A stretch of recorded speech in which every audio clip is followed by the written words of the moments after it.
It had been 7 years since the Battle of Hogwarts. The castle stood proud again, its towers fully rebuilt, its halls filled with laughter.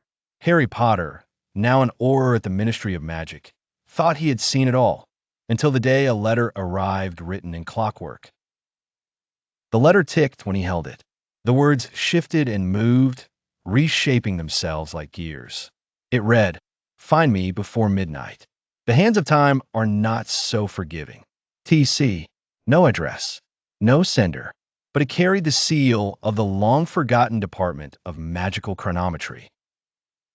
Curiosity burning, Harry followed the only lead he had, a name in an old Auror file, Thaddeus Clockmaker, a brilliant but eccentric inventor who vanished over a century ago while experimenting with time magic. The trail led Harry deep beneath London, into an abandoned wing of the Ministry sealed with 7 locks. Each lock required more than spells, it needed memories. And each one took Harry back to a moment in his life.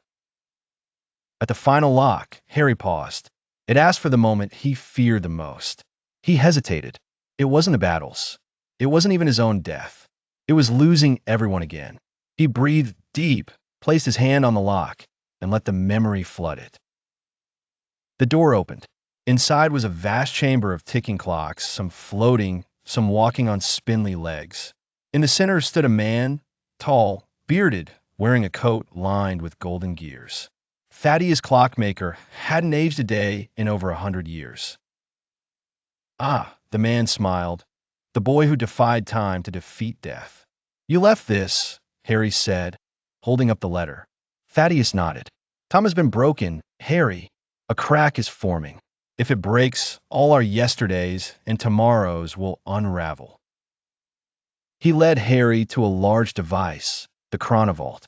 It pulsed with raw temporal magic. "Someone tampered with time," Thaddeus said. "A spell cast backward. Someone tried to undo their past." Harry's heart sank. He knew only one person who might have done that. Draco Malfoy. What followed was a race across shifting realities. Past and present blurred. Hogwarts appeared as it was decades ago. Harry saw younger versions of his friends, even himself. But things were wrong. A world where Voldemort still ruled. A world where Sirius never died. A world where Harry had never been born. Draco had used a forbidden spell to try and bring back Astoria, his wife, lost to a blood curse. Harry found him in the Great Hall, surrounded by flickering images of her, as if the very air was struggling to decide which timeline was real. "You can't hold on to her this way," Harry said gently.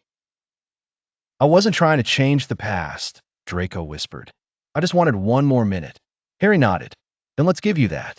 But not forever." With Thaddeus's help, they stabilized the timeline just long enough for Draco to speak with her. 1 minute, 60 seconds. A goodbye that time had denied him. And when the clocks finally settled, the world was whole again. Harry returned home that night, exhausted. Ginny greeted him at the door. The kids were asleep. He looked at the ticking clock on the wall. It had never seemed so beautiful.